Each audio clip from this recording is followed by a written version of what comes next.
Le consortium Cosinus FUPRO, mandaté par le programme DEFIA d'ENABERL, qui a exécuté le conseil agricole spécialisé de la production d'ananas dans les zones d'extension, a organisé un atelier de capitalisation ce mercredi 3 mai à Cotonou.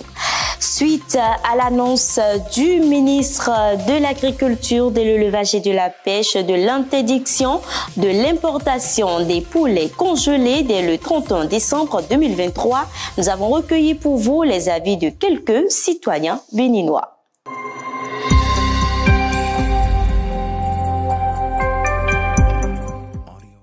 Mesdames et messieurs, bonsoir et bienvenue à cette édition du journal. Les températures à Cotonou sont vraiment chaudes pendant le mois de mai, avec des minimales de 27 degrés Celsius et des maximales prévues de 32 degrés Celsius.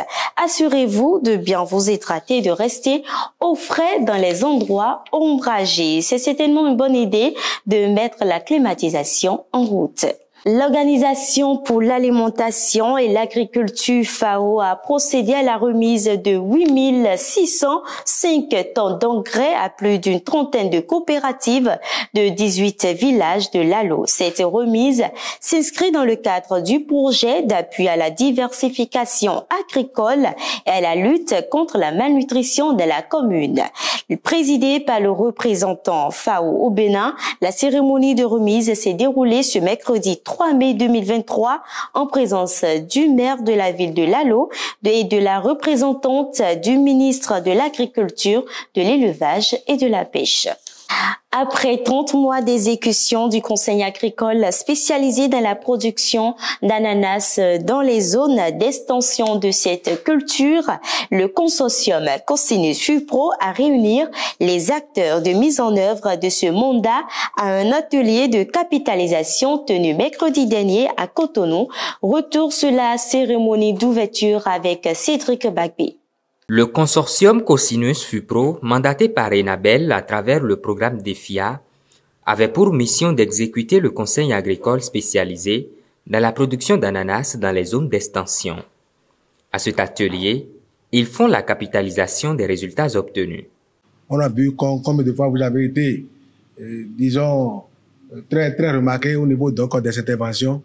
Et je voudrais nous dire que nous engageons nous autres à préserver donc ces acquis-là, à les comporter toujours avec vous.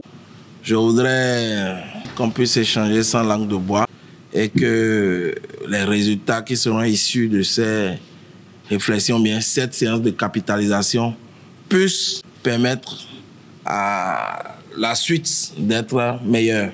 Cette expérience confirme la pertinence du dispositif mis en place par le gouvernement béninois pour faciliter le conseil agricole. Et grande est notre joie qu'après ces quelques mois d'accompagnement, pour une superficie d'environ 30 hectares au départ, que nous soyons à plus de 300 hectares en fin d'accompagnement. Avec l'avènement de la SNCA2, c'est le premier conseil technique qui a été réellement mis en œuvre sur le terrain avec un projet programme et les prestataires et qui rentre dans le cadre du dispositif mis en place pour développer le service conseil aujourd'hui à la base. Et nous voulons quand même profiter de l'occasion pour capitaliser les expériences qui ont fait leurs preuves et voir comment élaborer quand même un contenu pour pouvoir l'harmoniser au niveau national. Les conclusions de cet atelier permettront de mieux situer les acteurs en charge du conseil agricole sur les prochains enjeux relatifs à la production d'ananas. Restons toujours dans le même registre pour parler du rôle que jouent les conseillers techniques spécialisés au profit des producteurs avec Céline Bovy. 2018-2023, 5 ans déjà qu'a été adoptée la deuxième génération de la stratégie nationale de mise en œuvre du conseil agricole qui vise à rendre fonctionnel le dispositif d'accompagnement des acteurs des chaînes de valeur agricole et assurer la pérennisation du conseil agricole. En effet, le conseil agricole est un processus d'accompagnement méthodologique des exploitants agricoles pour une prise de décision et la mise en œuvre des dites décisions. Ce conseil est donné par des prestataires privés qui sont recrutés. Et pour le suivi de tout ce qui se fait au niveau des communautés, il y a les TS, c'est à ce niveau qu'interviennent les TS et qui suivent les conseillers qui sont positionnés par le prestataire dans les communes. Le TS a la responsabilité de les suivre en situation d'animation lors des formations, des suivis appui conseils. La stratégie prévoit d'organiser des réunions au cours desquelles ces conseils rendent compte de leurs activités et on discute également de la planification des actions futures à mener dans la commune. Pour donc entretenir ces relations de collaboration technique avec les autres conseillers et les producteurs, le conseiller technique bénéficie de l'appui des techniciens spécialisés de son domaine de compétences et de celui des agents communaux d'inspection phytosanitaire.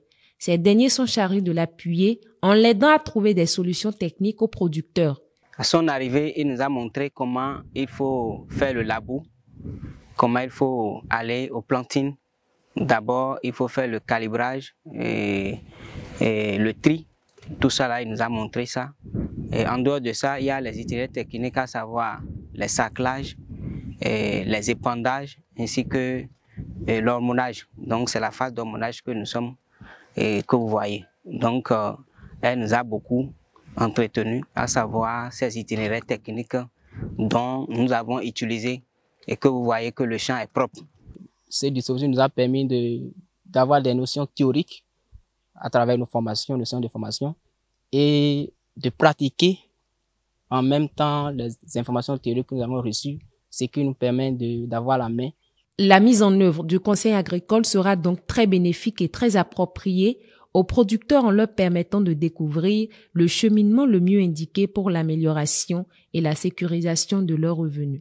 La crise observée dans le secteur de la commercialisation du soja continue de faire des vagues dans le département de la Lipoury. En plus des nombreuses plaintes exposées par voie des ondes radiophoniques pour dénoncer les pertes financières subies, des langues se défilent de façon très acerbe via les mêmes canaux. Des producteurs de soja expriment leur amertume contre le comportement de certains cadres de leur région demeurant dans la partie méridionale du pays.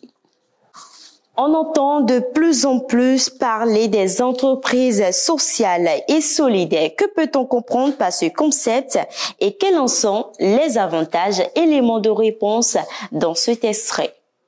L'entreprise d'économie sociale et solidaire va adopter un mode de gouvernance démocratique. Donc, il va chercher à impliquer le plus possible les acteurs de son territoire, les membres de l'équipe dans la décision stratégique. Voilà. Et le dernier élément, c'est la recherche fortement d'impact. Elle a deux objectifs. Elle doit non seulement être bénéfique économiquement, mais elle doit aussi être bénéfique socialement. Et c'est là toute la valeur de cette démarche d'entreprendre qui permet de faire de l'entreprise un moyen de développement durable et inclusif. On parle d'objectifs de développement durable. L'entreprise devient un moyen optimal pour résoudre les problèmes liés à l'emploi décent, résoudre les problèmes liés à l'environnement, à la pauvreté, aux inégalités, etc. Voilà. Les habitants béninois ne mangeront bientôt plus des poulets congelés importés au 1er janvier 2024.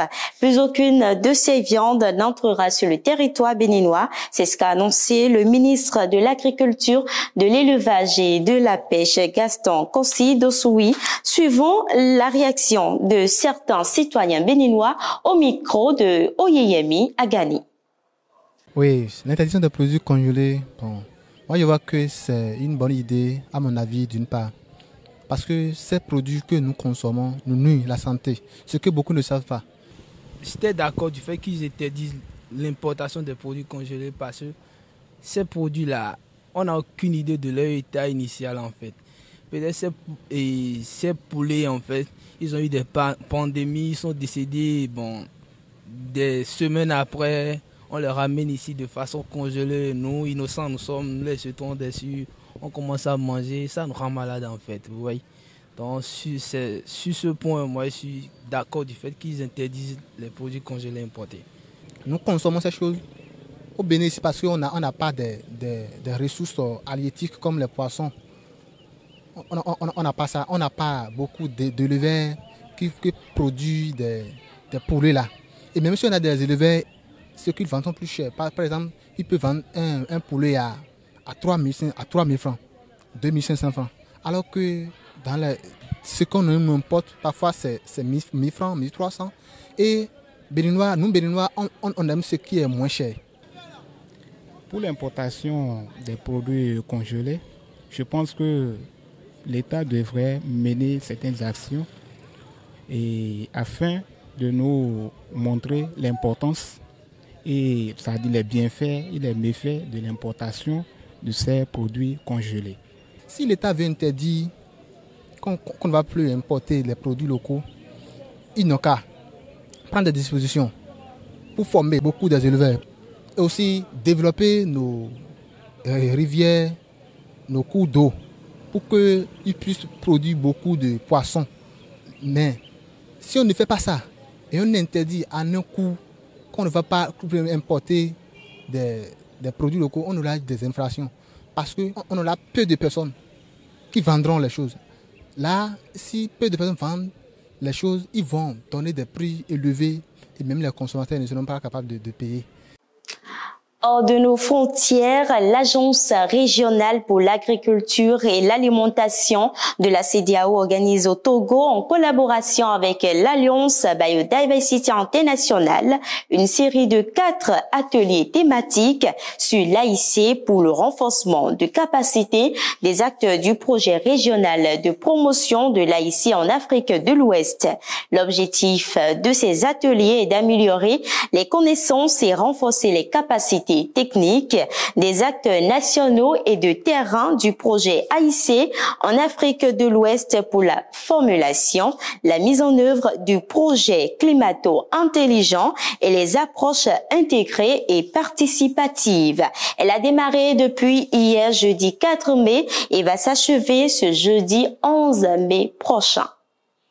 Au Mozambique, le gouvernement vient de débourser 600 millions de méticales dans un projet visant à augmenter la production de viande. L'initiative consistera en l'importation de taureaux de qualité résistance aux parasites, notamment pour l'amélioration génétique des cheptels locaux. D'après Celso Correa, ministre de l'Agriculture, environ 2000 têtes de bétail devraient être distribuées aux exploitations pour aider à renforcer la qualité de la viande de boucherie. C'est la fin de cette édition. Merci pour votre fidélité. Profitez bien de votre week-end en famille. À très bientôt.